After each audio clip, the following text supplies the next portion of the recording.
A agricultura precisa de sol para brilhar, precisa de chuva para crescer e precisa dos parceiros certos em todas as estações do ano. Para superar os desafios e as mudanças, temos a nossa terra, as nossas florestas e o nosso mar, que nos oferecem inúmeros produtos de excelente qualidade.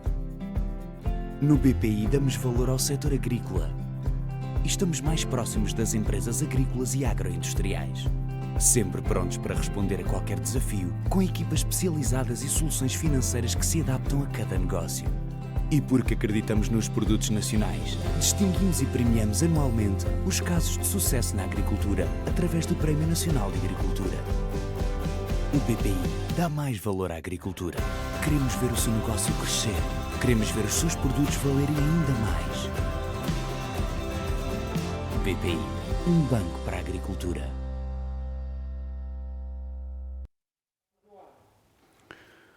Boa tarde a todos.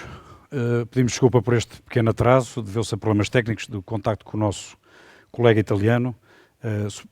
Esperamos que isso se resolva, e, portanto, mas vamos já dar início então ao nosso webinar. Hoje vamos aqui falar sobre a gestão dos primos de rega públicos e as experiências europeias dos 3 países aqui representados, Portugal, Espanha e Itália.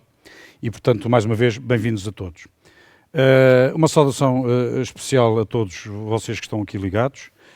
Vamos tratar deste tema muito interessante, muito atual e, portanto, em que vamos com certeza perceber algumas diferenças na gestão dos primos de rega nos 3 países e também algumas coincidências. Agradecer também, obviamente, à ACOS o honroso convite que me fez para moderar este debate e dizer que, infelizmente, estamos aqui online e não estamos fisicamente aqui na Ovibeja, nesta magnífica feira que todos os anos é aqui realizada. Se Deus quiser, para o ano 2022 cá estaremos todos juntos, mas era bem mais agradável que estivéssemos hoje aqui, de facto. A seguir, se calhar, íamos tomar um copo de cerveja, íamos ver o gado, iríamos ouvir canto alentejano, iríamos com certeza depois jantar num magnífico restaurante e ao final da noite iríamos ouvir um espetáculo, se calhar no stand do nosso patrocinador BPI, mas Rui Garrido, se calhar em 22 cá estaremos com certeza, se o meu amigo nos quiser convidar novamente. Saudar também todas as pessoas que estão envolvidas nesta organização da Ovibeja, deste evento, pela resiliência que têm, enfim, nos tempos que estamos a viver. Não é fácil organizar, mas conseguiram organizar este evento e agradecemos por isso. Agora, eu antes de passar aos oradores, aos nossos convidados, queria só informar a todos os assistentes a este colóquio que os nossos 3 convidados, portanto, o Andrés Del Campo, o Máximo Gargano e o Zé Núncio, são cada um representante do seu país, mas são todos membros de uma organização em que todos pertencemos, que é Irrigando Europe, que está aqui apenas a faltar o nosso colega francês, e a Irrigando Europe é a organização europeia que representa o regadio europeu. E essa associação Irrigando Europa, representada pelos nossos 3 convidados, representa cerca de 75% do regadio público. Portanto, isto é só para vos dar a importância, enfim, dos nossos convidados, dos 3 convidados. Obviamente que o engenheiro Anúncio é o que representará menos área de hectares, mas todos estes nossos convidados representam 75% do regadio europeu. Bom, vou passar então à apresentação do nosso primeiro orador, o nosso amigo Andrés Del Campo, que temos o prazer de já ver online. O Andrés é engenheiro agrónomo, é agricultor, é o presidente da FENACOR. A FENACOR é a FENARREG, desculpem a expressão, é a FENARREG espanhola. O Andrés foi fundador da EIC, European Mediterranean Irrigators Community, é vice-presidente do Irrigando Europe, como eu há pouco falei, é também membro da European Union Water Management Associations e é presidente de uma comunidade de regantes, é membro do Conselho Nacional da Água em Espanha, é vogal de uma junta de governo da Confederação Hidrográfica do Guadalquivir. É importante esta menção, até para percebermos a diferença dos sistemas entre Portugal e Espanha. E, além disso, é empresário. Andrés, bem-vindo. Eu tenho imensa pena que, Andrés, não estejas aqui connosco, porque nós gostávamos muito de contribuir um pouco com a amabilidade e o calor com que o Andrés nos recebe em Espanha, cada vez que vamos ter com os regantes espanhóis. A amabilidade do Andrés é muito grande, quer seja em reuniões em Córdoba, em Córdoba ou em Valência, quer seja em congressos em Huelva ou em Sevilha. Andrés, bienvenido y la palabra es tuya. Muchas gracias. Muchas gracias Muito especialmente obrigada. a FENARREP Obrigado y a la especialmente à a la FENARREP organización de e este interesante a congreso organização porque deste en fin, interessante nos da la congresso, oportunidad de compartir esas visto que nos dá experiencias a oportunidade de entre partilhar varios países, a los que experiência tenemos más dos riesgo vários realmente en Europa. países, especialmente Bien, os nossos, que são os que quería temos mais comenzar carrega em Europa. con explicar sobre todo lo que son las comunidades de Gostaria regantes, de cómo começar funcionan en explicando España, o que são que as la mayor comunidades parte del regadío regantes, está como é que constituido funcionam por em comunidades Espanha. de regantes. Y en ese A sentido maioria traigo do varias regadio está diapositivas. constituída por Están en español, comunidades de siento regantes. no Tenho poder aqui hablar en umas portugués, slides, estão em pero espanhol, les pido é uma disculpas por pena, ello. eu não posso En falar primer em lugar, les voy a português e decir peço que es desculpa por isto. FENACORE FENACORE, que es la Federación Nacional é de a Federação Comunidades de Nacional de Regantes de Comunidades España. de Regantes de Es una Espanha, asociación sin ánimo de lucro, uma fundada en associação 1955. sem finalidades lucrativas que se criou no ano 65. Trata de águas superficiais e subterrâneas. É independente politicamente, completamente independente politicamente, e representa mais do 75% do regadio espanhol. E representa a mais de 700 mil regantes. Em Espanha temos mais de 300 mil hectáreas de regadio. Também estamos na Mediterranean Irrigator Community, Irrigante Europe, que já mencionaram, tem uma representação em Europa, onde estão representados Portugal, José Núncio é de facto o presidente. Itália tem a vice-presidência, Máximo Gargano, e estamos também representados Espanha e França, os 4 países que fomos os cofundadores desta organização, Irrigante Europa.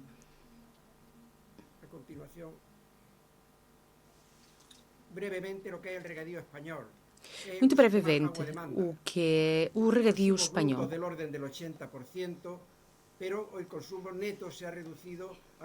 É o uso que mais água demanda e representam 80% dos usos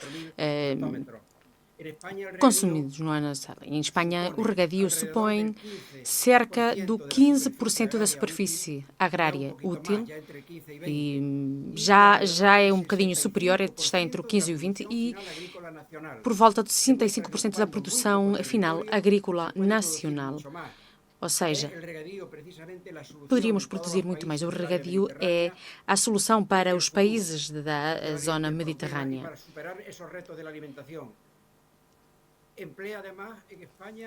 Além disto, em Espanha, dá emprego a o 20% da população empregada. Aporta 43% da produção final agrícola. Que são as comunidades de regantes? As comunidades de regantes são corporações de direito público adscritas aos organismos de cada conca hidrográfica. As comunidades regantes da Espanha são muito antigas. Há algumas que já têm mais de 1.200 anos de história. São preocupação de todos os proprietários que unem-se para a gestão destas águas públicas, sem finalidades lucrativas. Não têm benefícios, simplesmente suportam os custos do regadio. As comunidades regantes são associações escolhidas com sistemas e normas próprias dos árabes e os romanos. Permitem a administração e a distribuição da água para o regadio das culturas e estão baseadas em normas que estão baseadas no direito consuetudinário, ou seja, o direito que passou de geração em geração, de pais a filhos, ao longo de centenas de anos. As mais antigas já têm mais de 200 anos. As normas escritas das comunidades de regantes, as primeiras, surgiram no século XIX e anteriormente estavam baseadas, como já disse, na palavra. E isto está reconhecido na legislação espanhola. Quais são os objetivos das comunidades de regantes? É organizar o aproveitamento coletivo das águas públicas, superficiais e subterrâneas e, principalmente, a distribuição e administração destas águas. A Lei de Águas espanhóis impõe constituir uma comunidade de regantes quando há bens ou meios comuns, como é o caso da água, obras hidráulicas de condução e distribuição de água, como podem ser barragens, trasvasas de água e como consequência destas obras. Quais são as vantagens das comunidades? As comunidades recolhem os custos das obras hidráulicas de todos os agricultores e têm um controlo do uso e administração da água, tendo em conta o interesse geral da comunidade. Aplicam a lei à gestão da água com soluções práticas, ou seja, cada comunidade de regantes redige os seus próprios estatutos. Participam nos órgãos de governo e de gestão das confederações hidrográficas. Muito importante a participação dos agricultores nos órgãos de governo e gestão da própria administração. Os agricultores têm de se sentir corresponsáveis do bem, do bom e do mau uso que se faz da água. Não podemos ter a administração de um lado e os agricultores do outro lado. Outra das vantagens é uma só entidade associativa é a titular da concessão do domínio público hidráulico. Pode haver 300 agricultores unidos, 3.000 ou 10. A administração é da comunidade, não é uma administração de cada regante individualmente. De forma que a exploração agrícola pode ser transmitida de uma pessoa à outra, mantendo o direito à água. Outra vantagem mais, a gestão e administração racional da água. E é um modelo flexível, aberto e democrático. Quais são os direitos e obrigações dos agricultores associados nestas comunidades de regantes? Direitos, o uso da água, ter cargos dentro da comunidade, nos órgãos de governo, gestão, ter voz e voto em as decisões que se tomarem, que se tomam de forma democrática. Como já disse antes, tem mais de 200 anos de história, com diferentes períodos políticos, mas graças à independência política desta organização,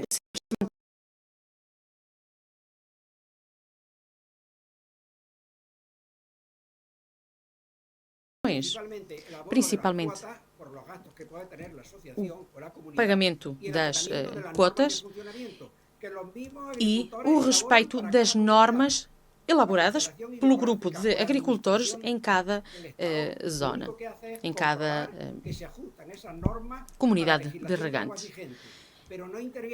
A administração simplesmente verifica que as normas estejam de acordo com a legislação. Aqui aproveito que quem quiser aprofundar nestes temas, deixar aqui uma recomendação de uma leitura, este livro, se procurarem FENACOR, está em inglês, francês e espanhol, esta publicação.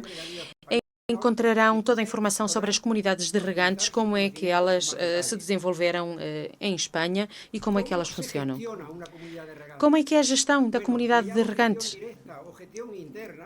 Temos gestão direta e a gestão indireta ou externa. Como funciona a comunidade do lado interno? Tem uma junta geral, onde todos os regantes têm direito a estar presentes, junta de governo, escolhida democraticamente pela Assembleia Executiva. Normalmente tem entre 10 membros escolhidos para esta junta de forma democrática, em votação na Assembleia Geral. E depois temos o jurado de rega. São os responsáveis de qualquer problema, litígio que existir. Reúnem-se como se fosse um tribunal ordinário e podem condenar a uma multa determinante a um regante até chegando a cortar a água. Depois temos a gestão indireta, a gestão externa, ou seja, a relação que tem a comunidade de regantes com a administração, com a Confederação Hidrográfica. Se são bacias intercomunitárias, como no nosso caso, dependem da administração central, e então participam em todos os órgãos administrativos, como podem ser o Conselho da Água e mesmo na Confederação Hidrográfica, onde se fala da planificação, das ações legislativas. E, em geral, tem de haver uma representação do 33% dos regantes, com todos os usos, sejam usos industriais, agrários, pecuários. Estão representados em função da concessão que tem cada um deles em relação à água. Os que mais usam água, se forem os regantes, têm uma representação maior. A Junta de Exploração de uma bacia hidrográfica, isto são órgãos de Confederação Hidrográfica, onde praticamente estão representados os regantes de um determinado rio, de determinado troço de rio. Por exemplo, um rio como o Guadalquivir está dividido em umas 7 ou 8 zonas. Aqui decidem-se, ou fala-se sobre as obras que estão a ser executadas. Depois temos também a Comissão de Desembalse, onde a administração junta-se com as comunidades de regantes para ver quais são a água que se pode pôr a dispor das barragens para poder fazer a rega em função das limitações que estiverem. Além disto, também temos a Comissão de Utentes em função do consumo. Insisto que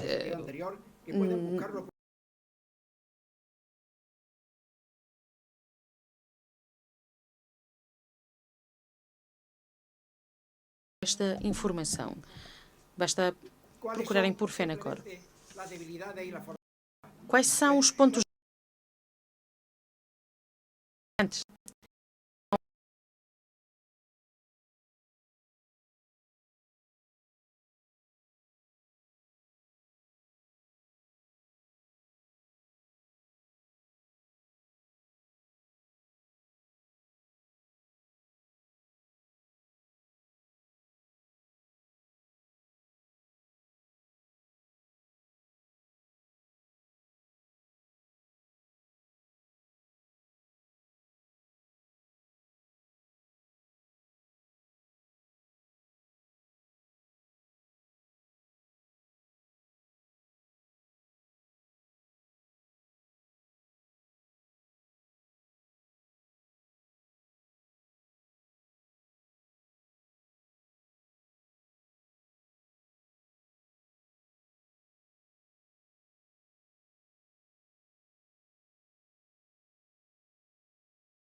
Por esta comunidade de regantes. Quais são as ameaças? Temos a crise da agricultura, o ambientalismo, a concorrência pela água ao aumento da procura, problemas ambientais, o uso recreativo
para poder alimentar a população no século XXI. A população mundial, como diz a FAO, poderá superar os 10 mil milhões de habitantes. Agora já estamos com 6.500 milhões de habitantes e hoje temos mais de 800 milhões de habitantes que estão subnutridos. A FAO diz que antes de 2050 a produção tem de aumentar mais de 55% da produção mundial. Isto é uma enormidade no que diz respeito à importância que vai ter a agricultura e como é que vamos poder a unidade no mundo. Vai ser em base à biotecnologia e o regadio. Por quê? Porque temos uma superfície mais reduzida e podemos produzir mais alimentos. De alguns políticos indicam potenciar a agricultura de seca. Há doenças para contaminar menos, ter menos input e ter umas colheitas melhores. Além disto, temos o método da agricultura sustentável, que tem de se basear na eficiência económica do agricultor. O agricultor pode ter de viver junto com a família da atividade agrária, senão deixa com o ambiente. Os meios de produção que temos é o solo e a água. Com tecnologia e regadio eficientes, poderemos usar o solo e a água de forma eficiente, bem como a energia. Com a agricultura sustentável, conseguiremos rentabilidade económica, poderemos viver da agricultura, sustentabilidade social, porque contrataremos muita mão de obra. Será a sustentabilidade territorial, porque fixaremos população no território e, principalmente, ambiental. Não podemos esquecer que quem realmente cuida da natureza é o agricultor. Porquê? Por uma razão muito simples, porque vive do meio natural e vive no meio natural. Como eu digo, quem é que poderia estar mais interessado em conservar o ambiente do que uma pessoa que vive lá e vive do meio ambiente? Esta é a nossa responsabilidade, porque a segurança alimentar está nas nossas mãos. Muito obrigado pela sua atenção e foi um prazer poder partilhar convosco estas ideias. Por tua apresentação, foi tudo de facto muito interessante. Aliás, quem gosta desse tipo de temas, sugiro que faça essa busca ao site da FENACOR e veja aquele livro que o André sugeriu. É de facto muito interessante a história das comunidades regantes espanholas, são de facto muito antigas e é um tema muito, muito engraçado. Tenho aqui já 2 ou 3 questões para pôr ao Andrés, mas na parte das questões mais tarde teremos tempo para isso. E aproveitando este tema que eu estou agora a falar, avisaria todos as pessoas que estão a assistir a este webinar que podem de facto pôr questões aos nossos 3 oradores através do telefone que está nos vossos ecrãs, que eu vou repetir, que é o 924-268-999, portanto, através de um WhatsApp com este telemóvel, repito, 924-268-999, podem pôr questões aos nossos oradores para que no final das suas intervenções possamos fazer aqui algum pequeno debate ou ouvir as respostas de cada um. Bom, passo agora então ao segundo orador, penso que já temos o problema técnico resolvido, o nosso amigo Massimo Gargano, representante da AMBI, de Itália. Ciao Massimo. O Massimo é diretor-geral da AMBI, que é, no fundo, repito, mais ou menos a FENARREG italiana, portanto é uma associação nacional um bocadinho diferente, mas é a Associação Nacional dos Consórcios de Gestão do Território e Irrigação de Itália. O Máximo é formado em Agronomia também, com mestrado em Economia da Agricultura e do Setor da Alimentação. Curiosamente, é jornalista publicitário. Curiosamente também ou não, até porque estamos em Beja, é um especialista em azeite. O Máximo foi presidente de várias instituições relacionadas com a matéria do azeite. Foi presidente da Unaprol, o consórcio olivícola italiano. Foi presidente da Olive Oil Advisory Group na Comissão Europeia e foi também vice-presidente da Coldiretti, que é nada mais nada menos que a principal organização de agricultura agrícola em Itália. Portanto, Máximo, tenho muita pena que não estejas aqui em Beja, porque com certeza teria muito gosto em estar aqui a provar os excelentes azeites do Alentejo com um especialista como o Máximo é. Máximo, la parola è tua. Grazie Gonzalo, un saluto agli amici che ci ascoltano, un saluto particolare all'amico e presidente Giuseppe Nunzio. Non si sente. Volevo entrare Un momento Massimo. Sì. Non si riesce a sentire. Io vi sento. Il suono non arriva in cabina. Gonzalo, mi senti? Un attimo di pazienza. Hai spinto su Submit? Sì. Gonzalo, mi senti? Un attimo di pazienza perché il suono non arriva in cabina. Chiediamo Voi mi sentite? Giuseppe, se mi senti fammi un segnale.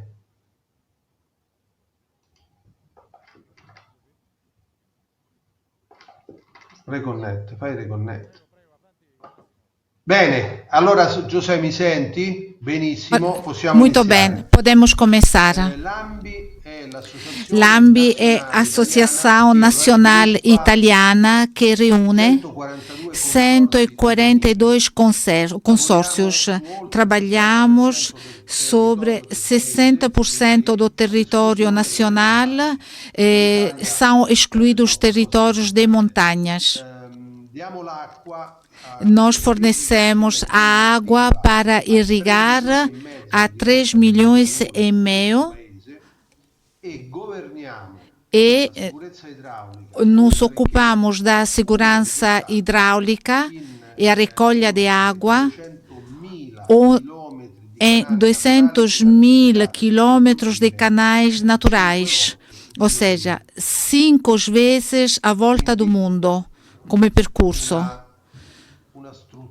É uma estrutura muito importante, uma estrutura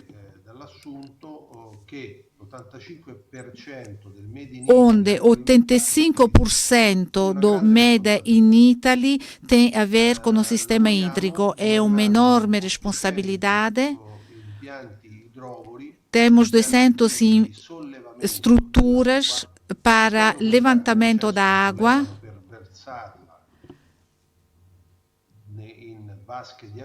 e depois depositamos em vascas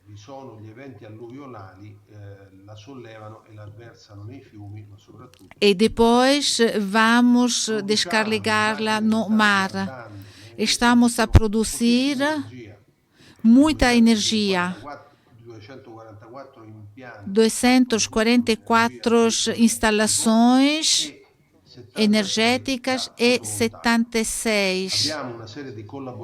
Temos um conjunto de colaborações e a energia que conseguimos produzir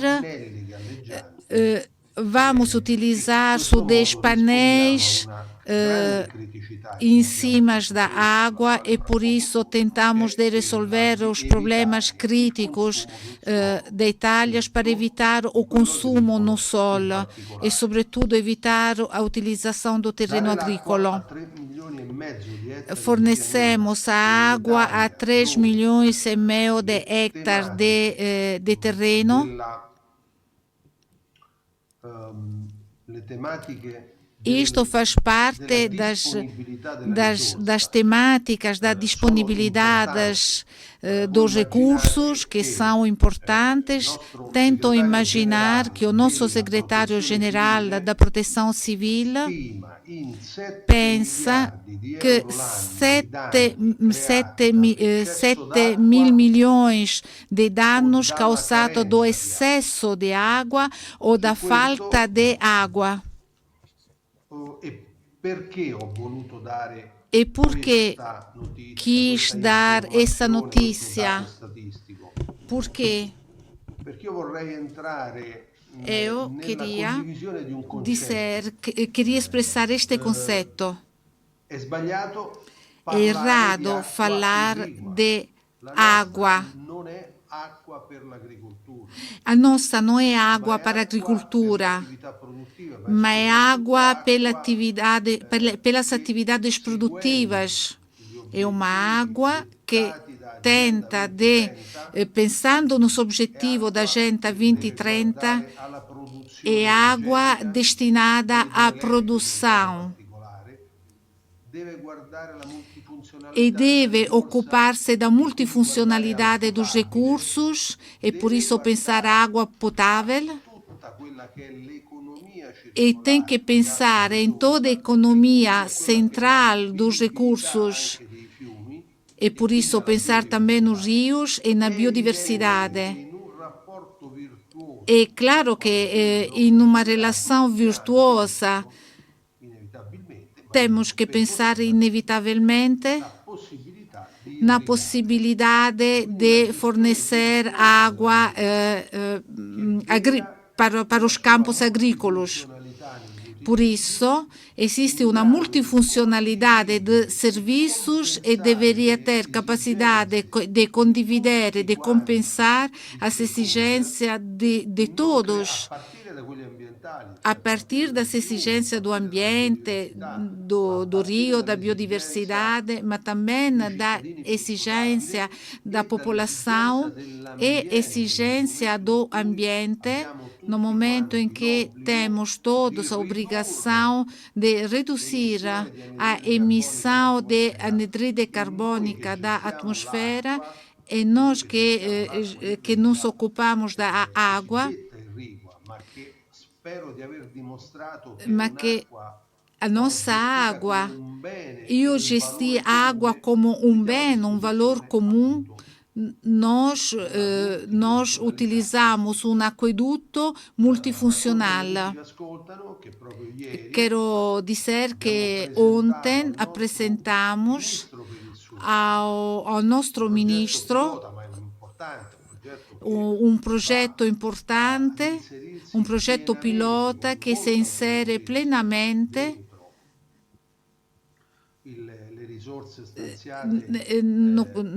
dentro aquilo que foram os fundos estanciados durante o período da pandemia, ed è un progetto no qual vamos tomar em consideração exigências pela produção de energia, utilizando as várias faixas horárias de consumo, mas conseguimos assim a poupar água para ter mais água nas cidades do centro e do sul da Itália que têm problemas de água potável nas suas cidades. E conseguimos criar uma enorme vasca de depuração e com esta água nós conseguimos utilizar para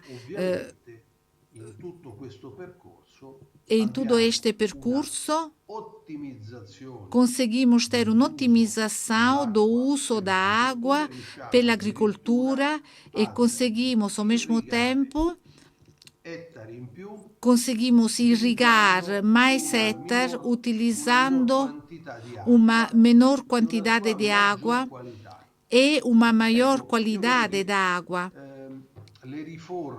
Eu acho que as reformas que os vários planos nacionais de desenvolvimento e o grande investimento que a Europa fez nos vários países europeus pede algumas reformas, mas reforma de comportamentos e reforma cultural.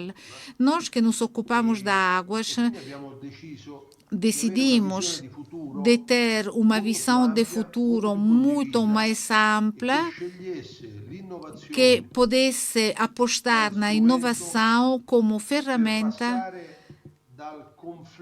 para superar o conflito inicial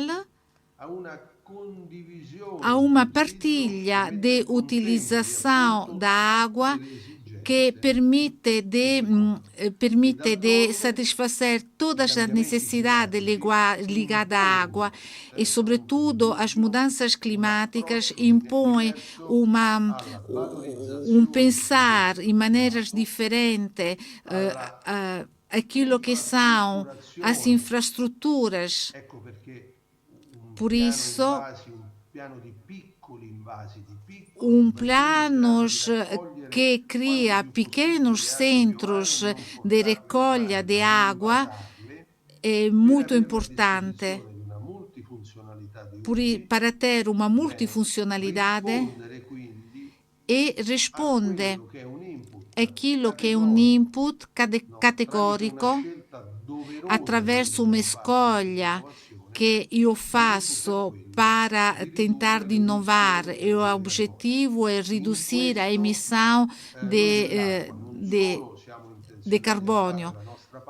Por isso, nós tentamos de fazer a nossa parte e somos determinados e convencidos de fazê-lo em conjunto com todas as tentando de representar todos os interesses comuns. Estou convencido que a partir do hidroelétrico, que é uma forma de energia renovável limpa, tendo maior disponibilidade de água e água para atividades produtivas. Esta é uma síntese das nossas escolhas, onde penso que seja claro que existe um protagonismo importante de todos os partners e não existe conflito. O objetivo é pôr ao centro as pessoas, os cidadãos, para pôr as recursos do ambiente como objetivo primário. Grazie Massimo. Percebemos que, de facto, a AMBI não é exatamente a FENARREG, tem uma abrangência maior e, portanto, suponho que também haverá questões interessantes a fazer no final destas nossas intervenções. Passo então agora a palavra ao Zé Núncio, que está aqui connosco, aqui ao nosso lado. Se calhar não é preciso grande apresentação, mas cá vai. O Zé Núncio é engenheiro agrónomo pelo ISA, com uma pós-graduação em Água, Ambiente e Desenvolvimento pela Universidade de Coimbra. É diretor delegado da Associação de Beneficiários Irrigantes do Val do Sorraia, é presidente da FENARREG, é presidente também da tal Irrigando Europe, que eu há pouco falei, e é também membro da IUMA, a European Union Water Management Associations, é diretor tesoureiro da EIC e é também diretor da CAP. Integra também algumas organizações, outras organizações do setor, membro de diversos conselhos nacionais, o Conselho Nacional da Água, o Conselho Nacional do Regadio, o próprio Caralqueva, que temos aqui em Beja, o Conselho Consultivo do COTER também. Zé, força. Obrigado, Gonçalo. Em primeiro lugar, gostaria de cumprimentar todos, agradecendo à organização da ACOS a coragem de levar para diante uma feira como esta, que todos estamos habituados a ver aqui cheia de movimento e que é um pouco estranho realmente estarmos aqui à porta fechada e com pouco movimento lá fora, mas até se calhar poderá ter outro eco a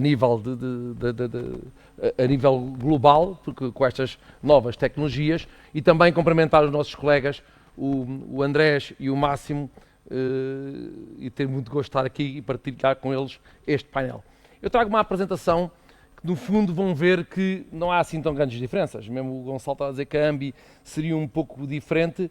A AMBI o que fará mais também é que os consórcios de Bonifica acabam por gerir um pouco também o que é drenagem, mas nós aqui, se no Alentejo não estamos habituados ao que é drenagem, temos associações de regantes, de beneficiários, em que o peso grande é a drenagem. Portanto, não são assim tão fora e tão diferentes. Mas as coincidências vão vê-las, porque tudo o que foi dito pelo Andrés e pelo Márcio acaba por vai ser aqui explanado à escala nacional, obviamente.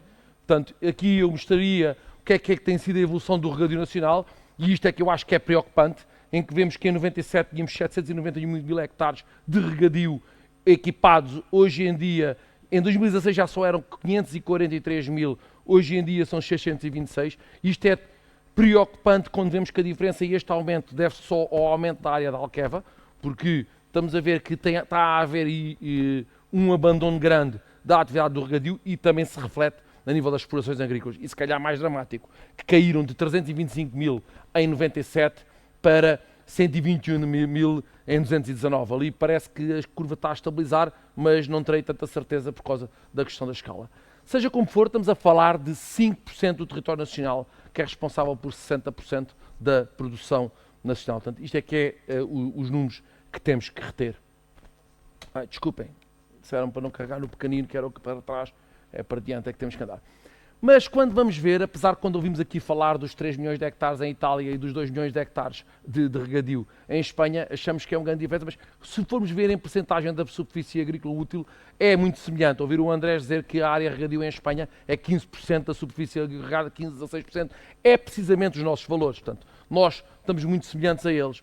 A ele, e mesmo ele quando fala que há 1200 anos em Espanha já se geria a água coletivamente, há 1200 anos em Espanha e Portugal seguimos os mesmos, ainda éramos todos um, e no tempo dos romanos também éramos todos um, e no tempo dos árabes também éramos todos uns. Portanto, se calhar podemos dizer que há 1200 anos nós geremos igual. Portanto, a Itália tem uma tradição ainda anterior, como sabemos, com uma civilização muito anterior, mas pronto, vimos que os números cá não são muito diferentes, tá? Andamos ali nos 15% a 16% da superfície agrícola útil, mas das quais apenas 16% é regadio. Isto também acho que é importante e não nos esquecemos disto quando somos tão atacados relativamente às áreas do regadio hoje em dia que está tanto na moda. Portanto, basta só ligar a televisão e ver o que se passou ontem e a semana passada para vermos o choque que eu acho que é de tão faccioso que são aqueles programas, acho que nem é preciso respondermos. Mas por que falamos então dos primos de rega público? Porque abastecem 40% da área do regadio nacional. Portanto, no nível do regadio, 50% será a nível individual, coletivo privado 10% e o coletivo público 40%, que serão a grande área, porque o outro que está mais concentrada, porque os outros, obviamente, são completamente pulverizados a nível do território nacional. E a importância, e porque é que nós defendemos esta gestão coletiva, não é? Portanto, a gestão coletiva, até o próprio PEPAC reconhece isso, é que melhora a qualidade da água e aumenta a eficiência da distribuição. Obviamente que não há dúvidas nenhumas que a gestão coletiva, e vimos nos exemplos que temos dos outros países mediterrâneos como o nosso, em que também é uma realidade. Portanto, eu julgo que aqui não podem surgir dúvidas. Este gráfico que eu apresento, que apresento agora, demonstra que tem sido um investimento a nível nacional dos regadios coletivos. E vimos que, portanto, seriam residuais nos anos 30 e com o primeiro plano, segundo, terceiro e quarto planos de fomento hidroagrícola foram realizados até 1974, portanto, os primeiros investimentos. E reconhecemos as obras de regas antigas, conhecemos a número 1 que será a Magos, a número 2 que é Sela, várias entradas aos montes, o Val do Sado, todos aqui, os primos, grande parte dos primos do Alentejo pré-Alqueva são todos deste período, portanto, eu julgo que Odivelas será mesmo até em 1964 e vemos que, pronto, nessa altura há um primeiro crescimento da área coletiva. Depois há o pós-revolução, que sabemos que o que se passou, portanto, não vale a pena insistir, e depois temos a entrada na Comunidade Europeia e vimos os aumentos regadios em função dos quadros vitais de apoio. E vimos ali com o crescimento exponencial no final, que obviamente reflete o investimento feito em Alqueva, que parece que não, mas que quase duplicámos o regadio coletivo público nacional em muitos poucos anos. Portanto, eu acho que este é muito interessante vermos que quando há interesse e o Estado investe realmente, os regadios coletivos avançam e julgo que tem sido a sorte do país mesmo a nível agrícola.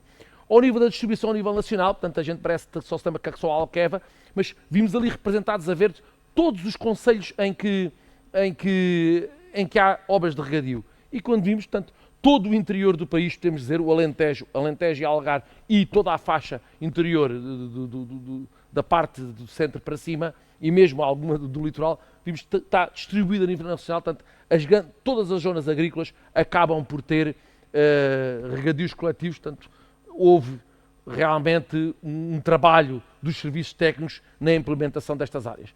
Portanto, em Portugal teremos 240 mil hectares de regadios coletivos, que são 48 aproveitamentos agrícolas, que se refletem em 41 associações de regantes.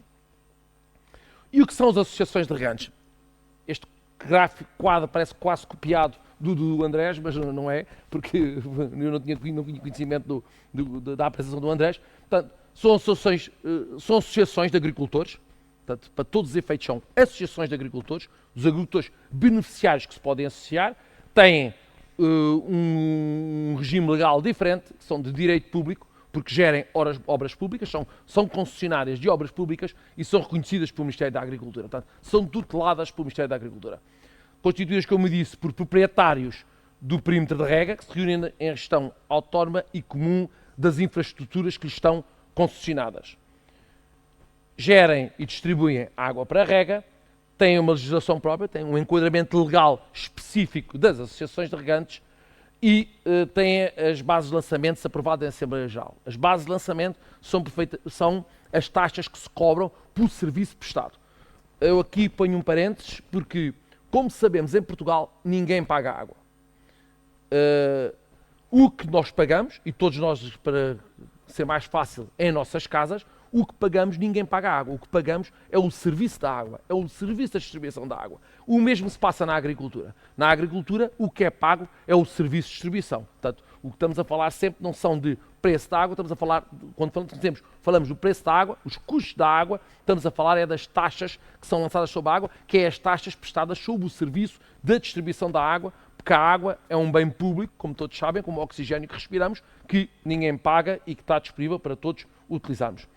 E é um modelo participativo, flexível e democrático, em que, desde os anos 30, que é deliberada, as grandes decisões são deliberadas em Assembleias Gerais e decididas por todos os beneficiários.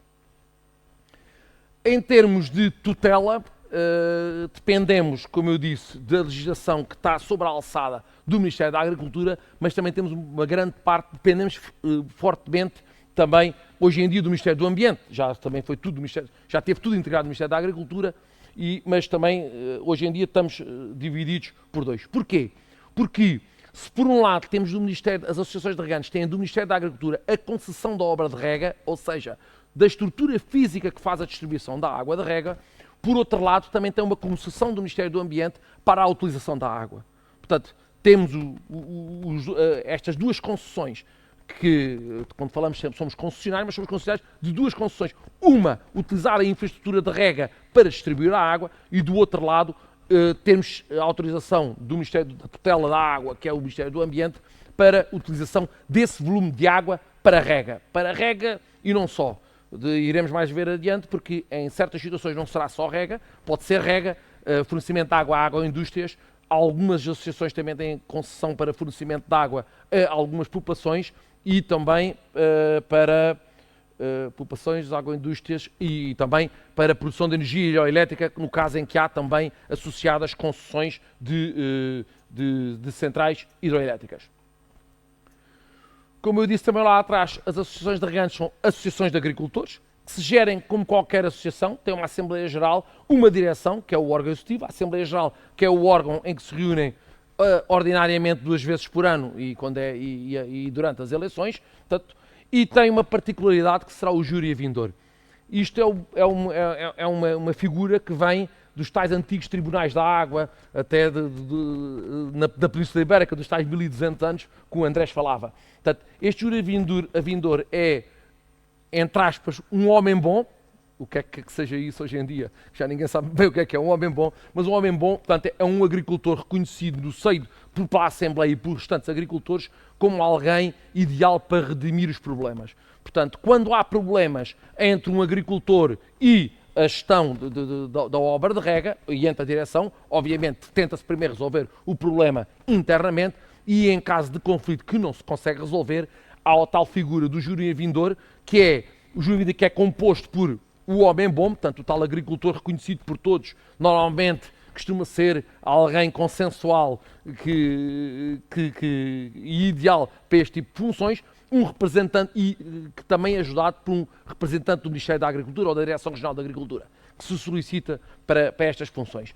Todas as nossas associações temos este júri vindouro, mas muito raramente, felizmente, muito raramente é utilizado, tem sido utilizado, o que é bom sinal, é sinal que há muitos poucos conflitos, ou seja, ou que temos capacidade de redimir os conflitos, que algum conflito surja entre todos nós. Quais são as atividades? A nível de atividades, tanto, obviamente, a principal, a gestão das obras de rega. Portanto, sejam elas por canal e gravidade, por acaso até julgo que aqui é uma fotografia da EDIA, por sistemas pressurizados,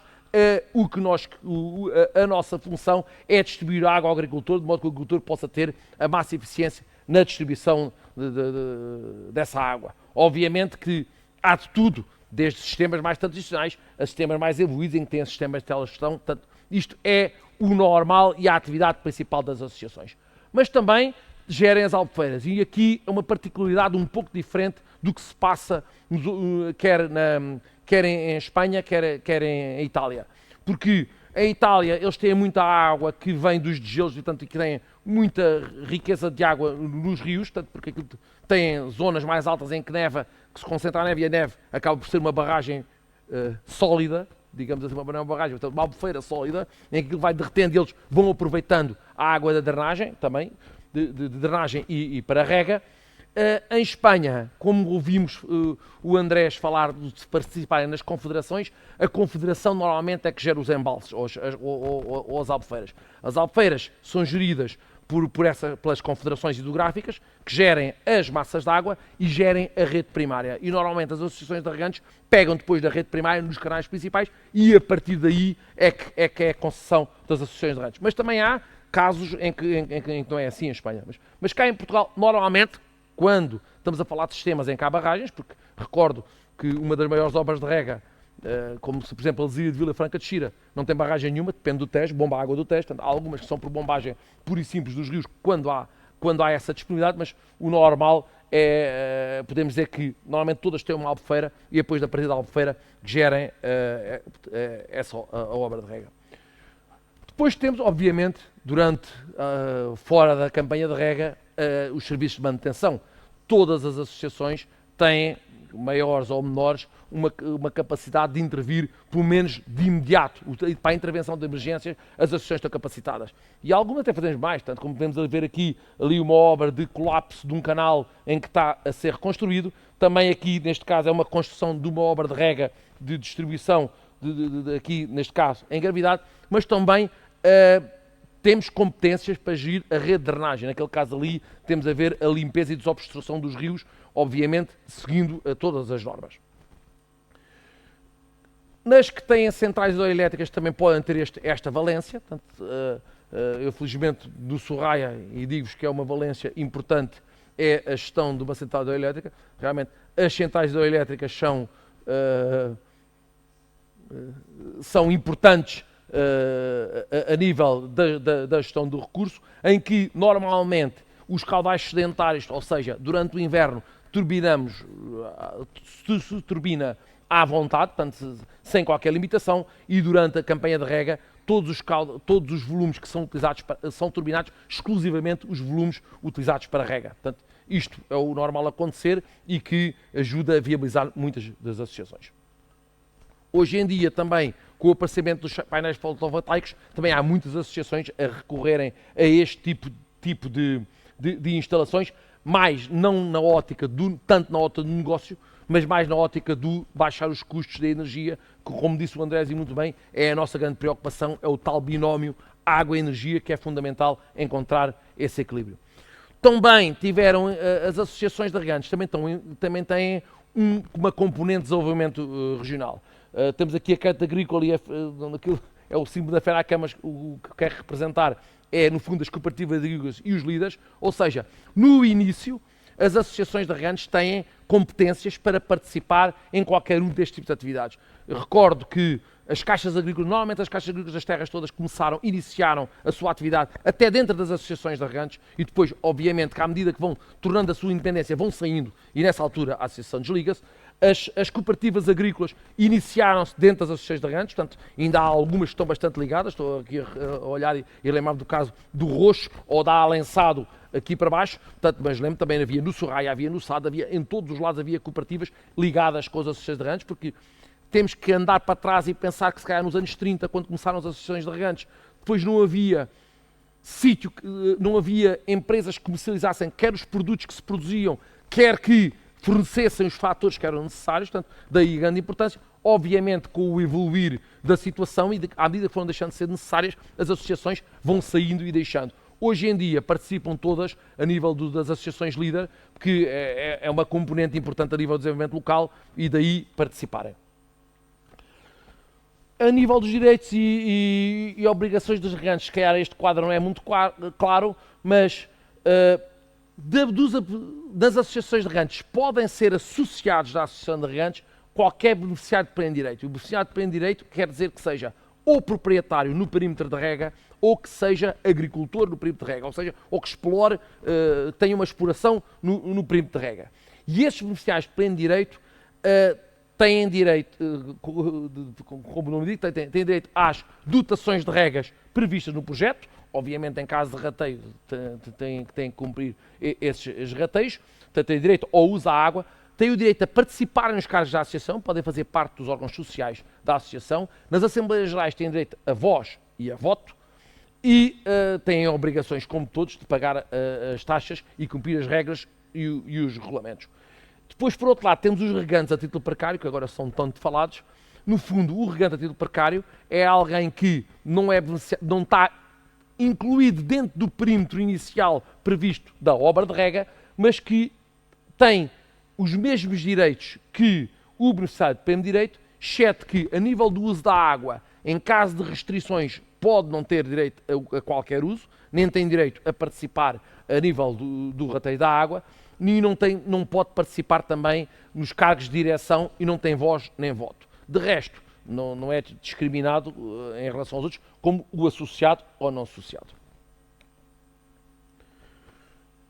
Gostaria também de focar aqui uma questão que é a questão do regime económico, portanto, de onde é que se gera, como eu disse, tanto, não é livremente que se gera uma associação de regantes, há uma série de legislação, e a legislação a nível do regime económico diz que as receitas da associação, para além de eventuais prestações de serviço que possa prestar, a nível da gestão da água, há cinco tipos de taxas. Há uma taxa que felizmente está suspensa, que é a taxa de beneficiação, que seria uma taxa que era implementada e que foi implementada nos primeiros tempos. Portanto, a obra de Magos, a obra número 1, ainda pagou essa taxa, portanto, em que era uma taxa, tanto no antigo regime, tantas coisas não eram sequer tão fáceis como hoje em dia, e realmente o Salazar fazia as obras, depois obrigava os agricultores a pagá-las. Portanto, no antigo regime essa taxa existiu, e a obra de Magos, que é de 1938, chegou a pagá-la. Portanto, era uma taxa em que, em 50 anos, os agricultores acabavam por pagar todo o custo da infraestrutura. Felizmente foi suspensa porque chegou-se à conclusão que o retorno indireto para o Estado do facto das obras de rega estarem a funcionar, quer a nível da coesão nacional, quer a nível da economia nacional, quer a nível de tudo do benéfico que a gente sabe que as obras de rega trazem, que as obras de regas trazem, até que de impostos indiretos que o Estado é ressarcido, portanto não tem razão de ser, portanto rapidamente foi suspensa, mas existe na legislação, e existe uma taxa de conservação que é cobrada em função do hectare beneficiado, rega ou não rega, todos os proprietários têm que pagar a taxa de beneficiação, têm que pagar a taxa de conservação, e depois temos uma outra componente que sai em função dos volumes distribuídos, que é a taxa de exploração para os agricultores normais, a taxa de exploração para precários, porque os precários, como não pagam taxa de conservação, porque a conservação é só sobre a área beneficiada, a taxa de exploração dos precários é igual à taxa de exploração agravada com a componente de conservação e talvez de qualquer coisa mais, e por fim uma taxa de exploração e conservação para os usos não agrícolas, para outro tipo de usos em que é de mais ou menos livre. No entanto, há outras formas, a nível legal, que decorrem da lei da água, outras formas de organização da gestão das massas de água. Estamos a falar dos empreendimentos fins múltiplos. Empreendimentos fins múltiplos, por exemplo, salta logo aqui à vista, a gente sempre ouviu falar todos do EFMA. O EFMA é um empreendimento de fins múltiplos, porque o que eu falei até agora, estamos a falar de aproveitamentos hidroagrícolas, ou seja, a função principal e quase única é a água para a agricultura. No entanto, há outros casos em que a água tem outras funções que não são agrícolas. Principalmente quando começam a ser águas para distribuição a nível urbano, aí passa logo a ser fins múltiplos, porque ainda mais esse fim é prioritário. Temos o caso do Alqueva, mas não é só o Alqueva. Antes o Alqueva já existia no Mondego. Todos ouvimos falar do perímetro do Mondego. O perímetro do Mondego é uma concessão que até a principal atividade é a produção de energia elétrica. E temos o Sotavento Algarvio, em que a atividade principal também, apesar de ter uma área de 7.000 hectares de rega, também tem uma importante componente que é o fornecimento de água de abastecimento público no Algarve. Portanto, quando há estes vários usos, implica uma gestão integrada destes vários usos em função, e existe legislação nesse sentido. Portanto, essas infraestruturas comuns a vários usos são geridas, podemos pôr em exemplo, como um caso como nos condomínios, não é? Em que a legislação diz que deve ser atribuída a uma pessoa coletiva, que a gestão deve ser atribuída à pessoa coletiva de direito público ou privado que tem o uso principal da água. Portanto, isto é importante, que o uso principal é quem em princípio é atribuída a gestão destes empreendimentos fins múltiplos, e será constituída por efeito por um ou mais utilizadores dos usos principais da água. Obviamente, quando estivermos aqui a falar apesar de não ter nada contra o Axegã, mas a Associação de Pesca do Axegã, que também será um dos utilizadores, obviamente não é um uso principal. Estamos a falar dos usos principais, e devem ser estes que devem gerir esta pessoa coletiva, no caso de existir, que deve gerir este empreendimento fins múltiplos. Deve reunir em fevereiro, normalmente, para a aprovação do plano de exploração. Os votos são distribuídos em permilagem. Isto quer dizer o quê? Quer dizer que não é um homem um voto, é em função dos usos, em função da permilagem dos usos, não é bem dos usos, porque, qual é que é a diferença? É que, para terem uma ideia, nas permilagens, o uso urbano tem uma permilagem 3 vezes o uso agrícola. Ou seja, 1 metro cúbico para o uso urbano equivale a 3 metros cúbicos para o uso agrícola. Portanto, mas em função dessa permilagem que devem ser realizadas as votações e os custos devem ser repartidos também em função dessas permilagens a nível desses empreendimentos de fins múltiplos.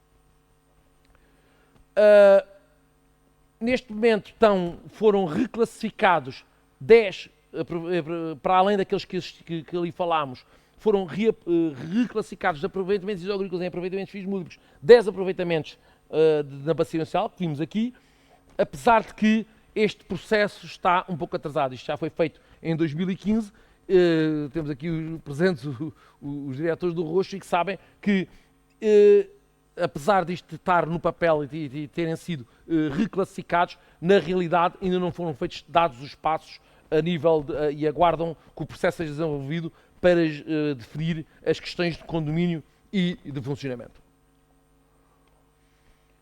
No nível mais elevado, também existe outro tipo de organizações para a gestão do domínio público hídrico, que são as utilizações de utilizadores do domínio público hídrico.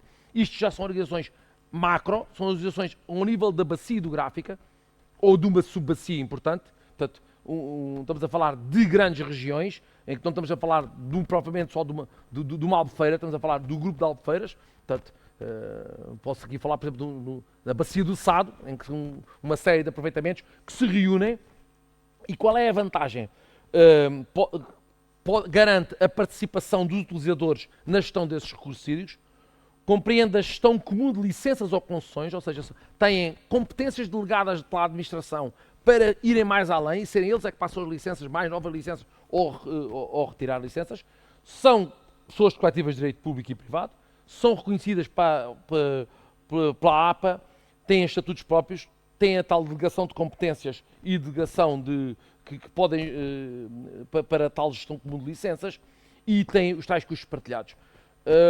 Esta figura, apesar de estar prevista na lei desde 2007, funcionar não está nenhuma. Fizemos uma tentativa no Médio Tejo e Sorraia para a gestão a nível do Médio Tejo e do Sorraia dessas bacias, mas temos os estatutos, mas nunca conseguimos avançar muito mais. Portanto, eu acho que era importante, quer na questão dos empreendimentos de fins múltiplos, quer das utilizações de utilizadores, era um passo importante a dar a gestão nesse sentido. Finalmente, teria só para apresentar aqui a FENARREG, como os colegas também disseram o que eram as organizações deles, eu também ia falar da FENARREG, não é nenhuma associação de regantes, é a Federação das Associações de Regantes, mas que não só das associações de regantes, é a Federação dos Regantes todos, porque também admitimos associados particulares, desde que tenham um título de utilização. Portanto, é uma associação sem fins lucrativos de atividade pública, foi fundada em 2005, recordo que o Andrés falava que a deles foi fundada em 1955, portanto temos menos 50 anos do que eles. É a única representante oficial do rádio em Portugal, também temos a independência política e representamos 96% do rádio organizado, temos 30 associados e cerca de 27 mil agricultores. Estamos ligados, que também já aqui foi dito, quer dizer, quer ao COTRE, em que o Gonçalo, como diretor da FENARREG, preside, e como de gosto, também estamos na direção da CAP, seguramos a presidência do IE, que é a Irrigante Europa, somos da IUMA, da EIC, estamos presentes no Acaraqueva, na Comissão de Segurança de Barragens, no Conselho de Região Hidrográfica, na Comissão Regional da Albufeira, na Comissão Nacional da Água e no Conselho Nacional do Regadio. Também mais algumas coisas devemos estar presentes seguramente, porque a gente passa a vida em reuniões, portanto falta ali uma ou outra. E pronto, era isto que eu vos tinha de apresentar. Muito obrigado a todos. Muito obrigado, Zé Núncio. Bom, estamos em cima da hora, mas penso que ainda dá espaço aqui para 2 ou 3 perguntas. Nós, portanto, publicitámos aqui o número do WhatsApp para as pessoas fazerem perguntas. Temos aqui algumas perguntas e eu depois também dava, se calhar, espaço para alguma pergunta aqui da audiência, se o tempo permitir. Vou ler então aqui uma pergunta do nosso WhatsApp, que julgo que é dirigida a ninguém em particular, portanto aos 3 oradores, se os nossos colegas de Itália e de Espanha me tiverem a ouvir. Diz assim: todos os oradores falaram nos modelos que cada país adotou para a gestão do regadio e aqui ao livro foi aflorada a participação dos agricultores e das suas associações. Queria que desenvolvessem um pouco mais esse tema. Até que ponto e de que modo essa participação dos agricultores regantes é fundamental na gestão do regadio? Como se relacionam com o Estado Central ou a comunidade autónoma? Eu não sei se talvez para dar tempo à tradutora, se calhar passava já primeiro ao Zé Núncio, para tentar responder a este nosso ouvinte. Bem, eu julgo que até falando da comunidade autónoma estaríamos a falar seguramente, será mais dirigida à Espanha do que cá em Portugal, portanto que eu julgo que quem terá colocado a questão será português e sabe o que acontece cá, portanto nós cá, obviamente que os agricultores têm a voz através da associação e a associação tem a sua tutela que é a Direção-Geral da Agricultura e qualquer questão e problema que tenha dirige primeiramente à Direção-Geral da Agricultura para resolver os seus problemas, portanto é assim, não podemos dizer que tenhamos uma relação difícil com a administração, portanto, mal ou bem temos sempre conseguido resolver os problemas, obviamente que se for necessário, para isso existe a FENARREG também, em que nós estamos aqui para dar a voz e apoiar os nossos colegas, mas pronto, é nesse sentido a nível de apoio que nós funcionamos, portanto, não temos cá regiões autónomas, portanto, nós com a administração central é relativamente fácil a ligação, temos a Direção-Geral e há uma direção de serviços específica só para apoiar as associações de ranchos. Não sei se os nossos colegas, o Máximo e o Adriano e o Andrés, estão a ouvir a nossa questão. Se estão a ouvir, se puderem entrar em linha. Andrés, la pregunta creo que la entendiste. La importancia de la participación de las asociaciones de agricultores y los agricultores en la gestión del agua y su el relacionamiento con el Estado central o las comunidades autónomas. Bien, es fundamental esa participación Esta participação de los agricultores con dos agricultores con la administración en la com a gestión del agua. administração na gestão da água, principalmente, é fundamental. No que diz respeito às confederações hidrográficas, participam nos órgãos do governo. Como já disse, tem um mínimo de 33% de representação dos utentes. Na administração central, há órgãos como o Conselho Nacional da Água, como existem em Portugal, onde participamos, por exemplo, desde a Federação Nacional e até quando o Ministério de Ambiente, agora é o Ministério de Transição Ecológica, temos reuniões e, de alguma maneira, fazemos alegações, depois prestam mais ou menos atenção e depois, a nível nacional, estamos divididos em bacias. Temos as federações das diferentes bacias, que estão mais próximas das comunidades autónomas, onde são tratados os problemas específicos das comunidades autónomas, mas são federações de bacias. Há bacias como, por exemplo, do Rio Ebro, onde há 9 comunidades autónomas. Há outras mais pequenas, onde só há uma bacia. Deve haver, como já disse, ou quanto maior for a corresponsabilidade da gestão da água numa zona, melhores serão os resultados. O que acontece em Espanha e no resto do mundo é que a contaminação que temos agora na água, a pior que temos não é a difusa, aquela que culpam aos agricultores, é a contaminação política, ou seja, a utilização dos partidos políticos e das comunidades autónomas da água em função dos interesses políticos. Isto gera conflitos. Por isso, quando fazemos uma regulação, um transvasamento de uma região a outra, são muitos os problemas que existem e é difícil fazer uma atuação. E se bem agora não está na moda, como eu digo muitas vezes, a necessidade das infraestruturas hidráulicas para combater o impacto negativo das alterações climáticas vai ser cada vez mais importante, porque os estudos relacionados com a alteração climática coincidem ao dizer que vamos ter mais problemas de inundações e secas mais prolongadas. Se nós temos estas obras de regulação, e falo principalmente de barragens, conseguiremos reduzir estes efeitos negativos, as águas ficarão retidas nas barragens e depois poderemos dispor desta água em momentos de seca. Se bem, neste momento, em Espanha não está de moda as obras de regulação, e menos ainda em Europa, a regulação das bacias de clima árido e semiárido. Quanto maior for a regulação destas bacias, quanto mais controlada estiver a água, hoje em dia a tecnologia impede que faz que o impacto seja mínimo, conseguiremos reduzir os efeitos das alterações climáticas melhor em qualquer país do mundo. Não sei se o Máximo também nos está a ouvir, se pode entrar.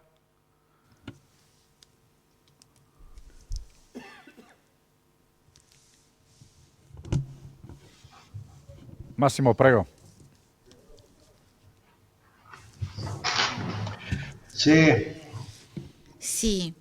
Se mi ripeti per favore, Gonzalo, l'ultima parte della domanda. Puoi ripetere l'ultima parte della domanda? La importancia de la participación de los agricultores en la gestione dell'acqua. Noi questa tematica Este tema in Italia já falamos disso, in Itália fizemos isso com uma normativa muito pontual. Os nossos 142 consórcios de bonifica são governados com nós temos um sistema de lei nacional e regional que todas reconhecem a agricultura, o privilégio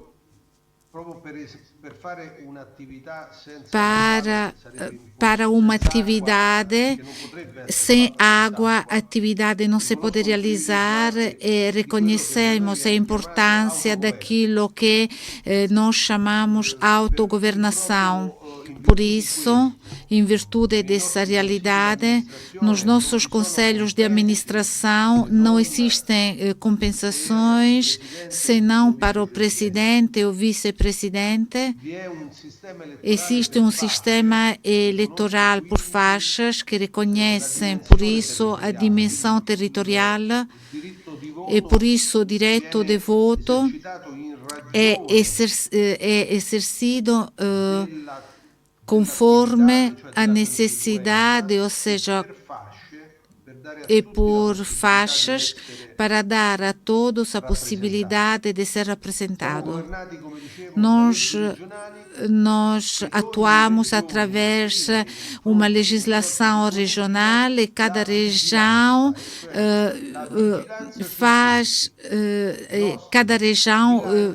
ocupa-se de ver os orçamentos, e os orçamentos são assinados além assinado de um colégio de presidentes de câmaras. Depois a região faz uma outra verificação. Isso funciona, é muito eficaz, e nós funcionamos assim desde 1922. Tanto é que nós vamos festejar um século no próximo ano dessa legislação. E todos os amigos da nossa associação irão festejar esse momento muito importante, e é um momento de grande responsabilidade, porque esta é a nossa linha, a nossa política, porque somos todos agricultores e nós pensamos no diálogo privilegiado que temos com as cidades, com toda a área urbana, é um diálogo privilegiado com o mundo do ambiente. É um diálogo que nós fazemos com ações concretas, um diálogo feito através de uma projetualização concreta, e nós de Lambi somos muito orgulhosos. Pergunta do nosso WhatsApp, e depois, se houver alguma pergunta da audiência, farei também. Diz aqui o nosso ouvinte, também julgo que é para todos, como vê, portanto é para todos. Como vem a participação dos vossos governos na discussão sobre a nova PAC e de propostas tão importantes pelos seus objetivos, metas e ações, como o F2F, o Farm to Fork e o Recovery and Resilience Facility, portanto em português, o PPR. Portanto, Zé, posso passar para ti, portanto... Mais fácil começar logo daqui. Ok. Sim, é o seguinte, não vejo que haja propriamente grandes conflitos a nível nacional do que é que queremos do próximo PDR. O problema que vemos às vezes muita da legislação comunitária e a dificuldade de a ultrapassar. E isto no quê? Principalmente nas questões relacionadas com a Diretiva Quadro da Água. A diretiva Quadro da Água, como sabem, é uma diretiva Já melhor. que é fundamental Já muito melhor. em toda a arquitetura legal da comunidade e que cria-nos seríssimas limitações ao nível dos países como os nossos, nos países mediterrâneos. Aliás, a criação da IE vem precisamente desse problema que nós sentimos, porque a quilomarização foi feita à imagem e semelhança dos países do norte da Europa. As questões que se lá vêm refletidas e os problemas que lá se vêm refletidos são os problemas do norte da Europa. Para verem, a grande maioria, para eu dar um exemplo, a grande maioria dos níveis nacionais estamos a encarnado, ou seja, estamos no nível pior de classificação, porque não tem água no verão. Mas isso é natural. Estou no Alentejo, é natural em 100% das linhas de água que nós temos secam quando chega ao verão. Isso é natural nos climas mediterrâneos. Portanto, e para vocês verem, isto é um dos critérios de avaliação do estado das massas de água. Portanto, e isso cria-nos problemas gravíssimos. E como é que se explica um país no norte da Europa em que chove todos os dias e que chove principalmente durante o verão, é quando abunda mais a chuva, que nós cá precisamos de regar? Porque eles o que dizem é, se tem que regar, não faça. Quer dizer, isto não é assim. Portanto, nós precisamos garantir a nossa autonomia e temos soluções para isso. Portanto, é uma maneira de funcionar, é uma maneira de utilizar. Já do tempo dos romanos já havia barragens. Portanto, e temos que pensar que para nos adaptarmos à nossa região precisamos de um tipo de medidas que são completamente diferentes do que é normal ou natural no norte da Europa. Portanto, essa tem sido realmente o grande problema e a grande dificuldade. Mas nisso sinto que todos nós a nível nacional estamos juntos a tentar ultrapassar essas questões e nós a nível internacional estamos juntos também com os nossos colegas que sentem as mesmas necessidades. Mas concretamente, antes de passar ao Máximo e ao Andrés, a pergunta também concreta deste nosso ouvinte, digamos assim, é sobre as negociações com o PPR também. Portanto, este plano que foi enviado para Bruxelas há 2 dias, ou ontem de manhã, como é que vês, daquilo que tens conhecimento e da parte agrícola, obviamente, achas que ganhamos alguma coisa, estamos a lutar por alguma coisa? Eu vou dizer, concretamente do PPR, desculpa, não é do PPR, há de ser um partido político, do PRR, do Plano de Recuperação e Resiliência, para sabermos do que estamos a falar, eu também não tenho conhecimento especial, portanto, porque, tanto quanto eu sei, não foi divulgado, tenho conhecimento das versões que foram apresentadas. A nível agrícola, portanto, até podemos, temos, por exemplo, a instalação da nova barragem do Crato. Portanto, eu julgo que aí será um passo importantíssimo e até realmente se formos... temos até algumas dúvidas que se consiga passar, mas esperemos que sim e que se consiga avançar com a barragem do Crato. Obviamente, se me perguntem se estamos satisfeitos, acho que neste momento falta, por exemplo, uma barragem no Tejo. E foi falada pelo professor Costa e Silva nas suas primeiras apresentações de uma barragem no Tejo que era fundamental e faria parte do PRR. E não está lá. E depois não está lá. Portanto, é assim, eu só tenho conhecimento do PRR do que foi divulgado. E o que foi divulgado das 3 vezes que eu ouvi não foi a mesma coisa sempre. Portanto, temos esperanças que possa ser, pelo menos de imediato. Mas o PRR é um dos instrumentos, não é? Portanto, temos o próximo quadro comunitário de apoio aí à porta e eu acho que é tão importante como o PRR. Portanto, acho que temos que olhar para tudo como um bolo e pensar que tudo terá vasos comunicantes. Andrés, no sé si has oído la pregunta. Entendido bien, Gonzalo. Bueno, te preguntaba cómo ves la participación de tu gobierno en las negociaciones de la PAC, de la nueva PAC, y el documento se dice en inglés, Recovering the Resilience Facility, el plano de recuperación y resiliencia. ¿Cómo ves la participación de tu gobierno, España, en esa negociación? Bueno, en lo que respecta a regadío, No que diz respeito ao consideramos regadio, que habría que hacer un esfuerzo consideramos mayor porque nos queda que todavía teria de algo ser más feito de 1 millón um de esforço hectáreas maior, por porque ainda temos modernizar. 1 milhão de hectáreas que têm de ser modernizadas. Isto é fundamental. Que no se ha E também vimos que não se insistiu em obras de regulação. Nós dependemos das obras de regulação, por isso é que nós insistimos tanto neste ponto. Vejo que estão mais preocupados com a geração de qualidade de água, mas não atendem às demandas. Por isso, acredito que a planificação hidrológica que estamos a fazer agora em Espanha, vemos que não estamos muito conformes com as políticas do Ministério de Transição Ecológica, pelo menos o que estão a redigir nos primeiros documentos. Eu insisto que o principal teria que ser as obras de modernização do regadio.